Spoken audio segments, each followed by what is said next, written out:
بخشیدی تو گناهم را.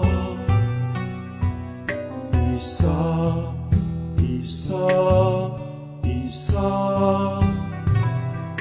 دارم از تو نجاتم را. عیسی عیسی عیسی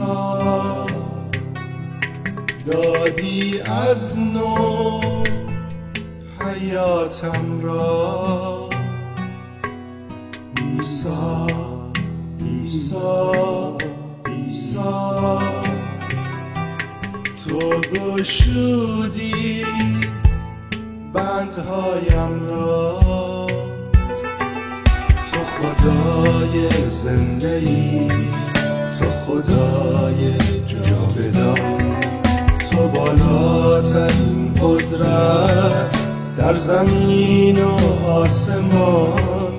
تو خدای زنده ای، تو خدای جاودان، تو بالاترین قدرت در زمین و آسمان. عیسی عیسی عیسی خداوند. عیسی پادشاه منجیم خداوند.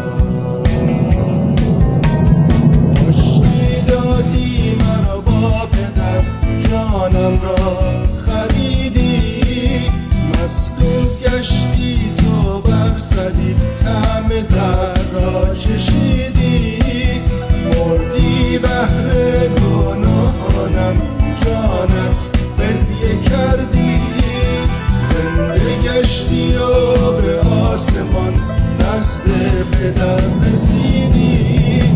قدرت زمین و آسمان از توست، حرمت و جلال جاودان از توست، اقتدار من فقط به نام توست، اشتیاق من دیدن روی توست.